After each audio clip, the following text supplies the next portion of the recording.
I think what makes a drummer a good drummer is that drummer is a good musician. And I think a good musician, I think, is incorporating the same qualities like any good artist does, which means he has something to say. And also he has the skill and the ability and the knowledge, the interdisciplinary knowledge, to express that and communicate that. So if I have a great idea but I can't bring it out, then I will not be able to do that. And if I have all the technique but I have nothing to say, then I just perform exercises.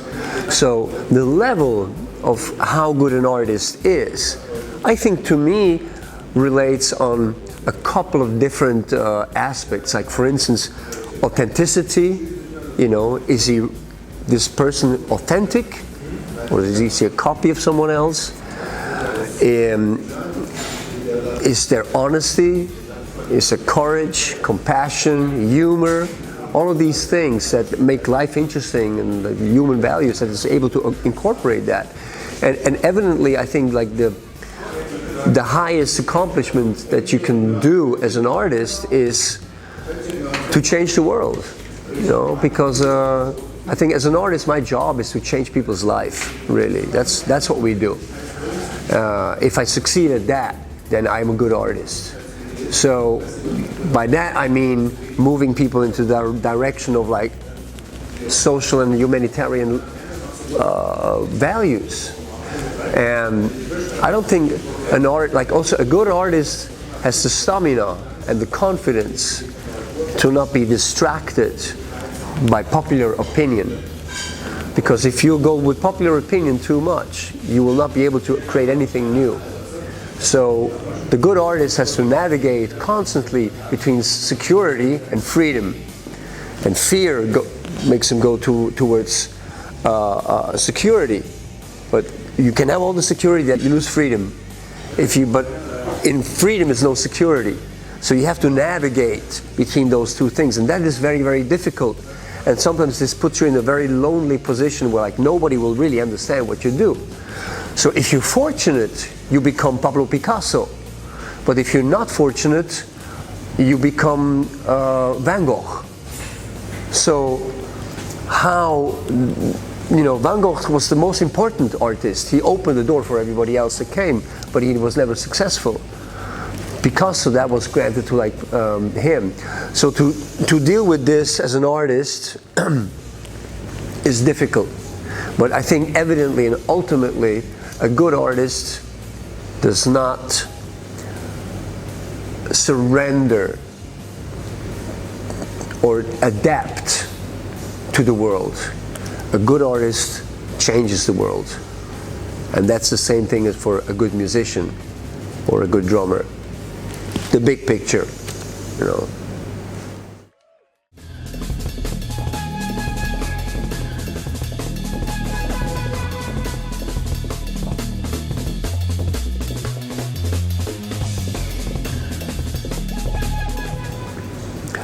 I think groove is a feeling. It's a feeling of being inside a zone where something is completely effortless. It's like a transcendent zone. It's like where you don't need to push or try or do anything. It's just something that naturally happens and locks in on a communal sense. That feeling is a feeling that I share with other people. I share with other musicians. I share with the audience.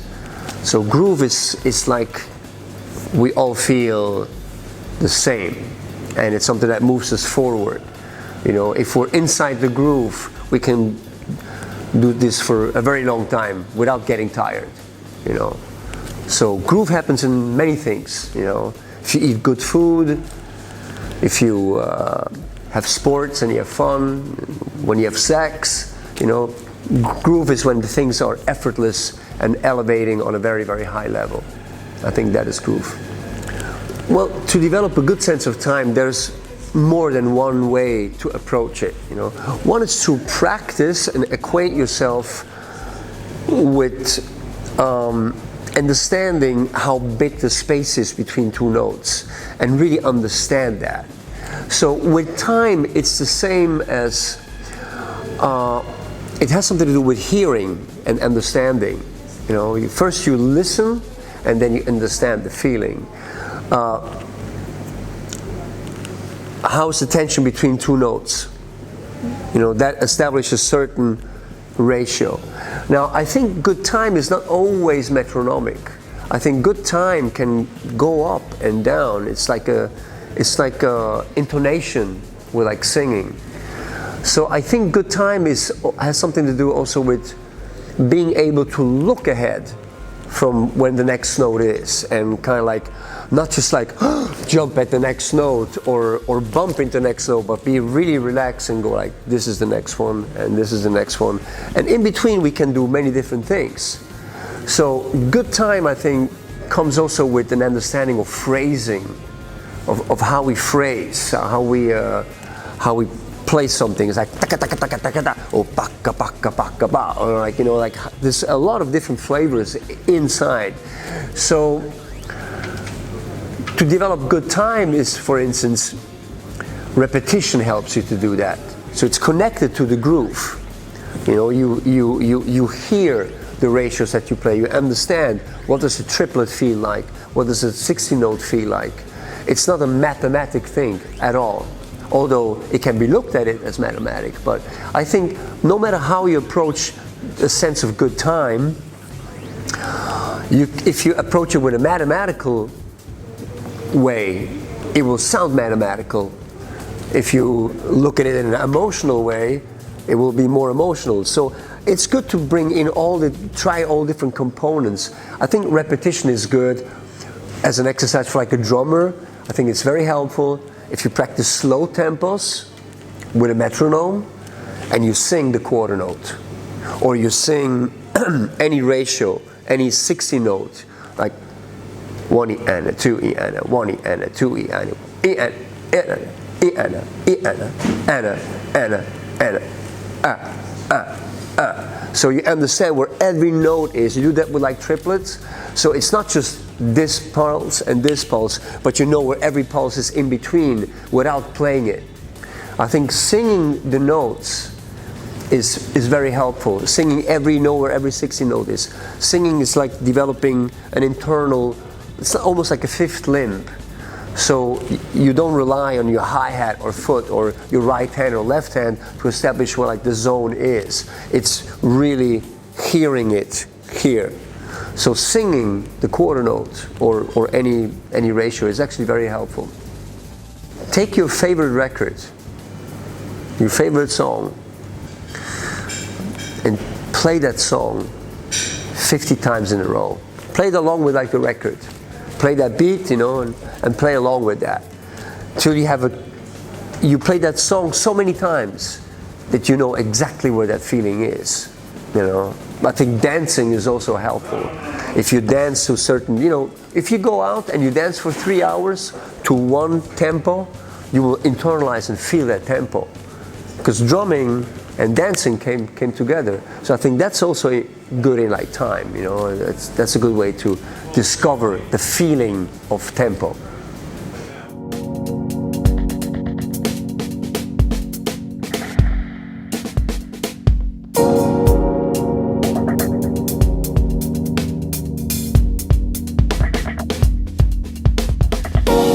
To expand musical vocabulary, you can go in two directions. You can go into the past, into history, and you can go into the unknown. Now, for instance, if I'm a rock drummer, if I study jazz, I will evidently explore and expand my vocabulary. If I'm a jazz drummer and I start to listen to rock drummers, I expand. So there's a lot of stuff in like history that is great. African drumming, Indian drumming, any different style, electronic music, jazz, all the music that came before. That's one possibility. The next one of vocabulary is to work with interesting musicians that allow you to develop new vocabulary, you know, that provoke new vocabulary. I found a lot of new vocabulary about 20 years ago when I started to pay more attention to electronic music, because no drummer or very little drummers were interested in that type of music. So I was like, okay, this is something new, interesting. So by just trying to play some of those beats, my vocabulary naturally expanded. Nowadays I do different things. I expand aesthetically, or not just technically. You can technically expand, you can emotionally expand, and you can conceptually expand. I think your question addresses more the conceptual development.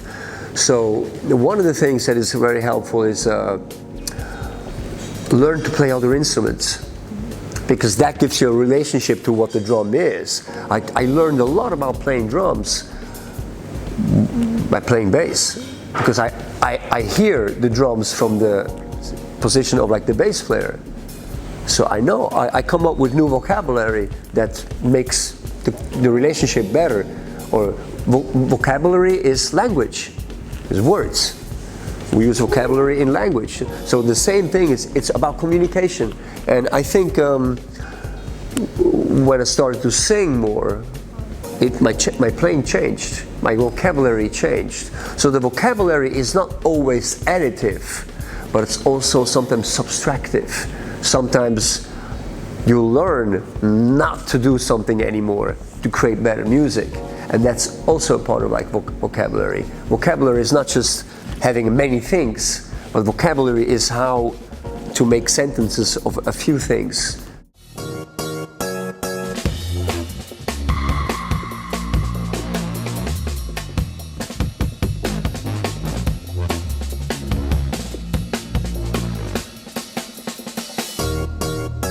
I don't really have a favorite drummer, because I'm inspired by so many different people, like Ringo, John Bonham, all the classical people, Billy Cobham. But the most important guy for me was Tony Williams, the guy that drove my evolution the most, But there have been so many, like Peter Erskine and Omar Hakim, and today people like D'Anthony Parks. I'm absolutely inspired by what he does. I think he's one of the most amazing drummers of the past 20 years, and the newer generation, people like Josh Dion or Mark Giuliano or Spanky. So there's a lot of great drummers, but if I had to choose one, it would be Tony Williams.